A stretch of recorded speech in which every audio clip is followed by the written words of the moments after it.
CMRL Exalogic ഇടപാട് കേസിൽ പിണറായി വിജയന്റെ മകൾ വീണ ടിയെ വീണ്ടും വിളിപ്പിക്കുമെന്ന് ഇഡി.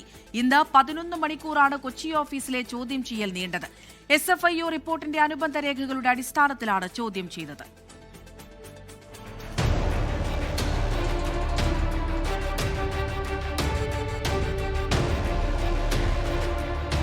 ഈ മാസം 29-ന് ഹാജരാവാനാണ് വീണയ്ക്ക് നിർദ്ദേശം നൽകിയത്.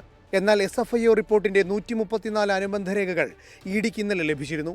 ഈ പശ്ചാത്തലത്തിൽ കൂടിയാണ് ഇന്ന് ചോദ്യം ചെയ്യലിനെത്താൻ ആവശ്യപ്പെട്ടത്. രേഖകളുടെ അടിസ്ഥാനത്തിലായിരുന്നു ചോദ്യം ചെയ്യൽ. എക്സാലോജിക് CMRLന് നൽകിയ സേവനം, CMRL നിന്ന് ലഭിച്ച പണം എന്തു ചെയ്തു എന്നീ കാര്യങ്ങളിൽ ഊന്നിയായിരുന്നു ചോദ്യം ചെയ്യൽ. 11 മണിക്കൂറോളം നീണ്ട ചോദ്യം ചെയ്യലിനൊടുവിൽ വിട്ടയച്ചു. എന്നാൽ അടുത്ത ആഴ്ച വീണ്ടും ഹാജരാകണം. വീണ ടിക്കെതിരായ അന്വേഷണത്തിൽ LDFന് എതിർപ്പില്ലെന്ന് കൺവീനർ TP രാമകൃഷ്ണൻ. 2 കമ്പനികൾ തമ്മിലുള്ള പ്രശ്നത്തിലാണ് ഇപ്പോൾ അന്വേഷണം നടക്കുന്നതെന്നും CPIMനെതിരായ ആക്രമണം അംഗീകരിക്കില്ലെന്നും TP രാമകൃഷ്ണൻ പറഞ്ഞു. എക്സാലോജിക്കും CMRL പ്രശ്നം രണ്ടും 2 കമ്പനികളാണ്. ആ 2 കമ്പനികൾ തമ്മിലുള്ള പ്രശ്നങ്ങൾ ആ കമ്പനികൾ തമ്മിൽ തീരണം. അതാണ്. അതിൽ ഞങ്ങൾക്ക് ഒരു പ്രശ്നമില്ല. പിണറായി വിജയന്റെ വീട്ടിൽ പോയിട്ട് പിണറായി വിജയനെ തടഞ്ഞു വെക്കേണ്ട കാര്യം എന്താ?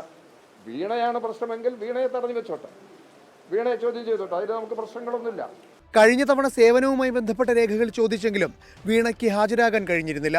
കേസിൽ CMRL അധികൃതരുടെ ആദ്യഘട്ട ചോദ്യം ചെയ്യൽ പൂർത്തിയായി. MD ശശിധരൻ കർത്തയുടെ ഭാര്യ ജയ S കർത്ത, മകൾ ഷിബി S കർത്ത, മകൻ ശരൺ S കർത്ത എന്നിവരടക്കം 6 പേരെയാണ് ചോദ്യം ചെയ്തത്. ഇവരെയും ചോദ്യം ചെയ്യാൻ വീണ്ടും വിളിപ്പിക്കും. 24 കൊച്ചി.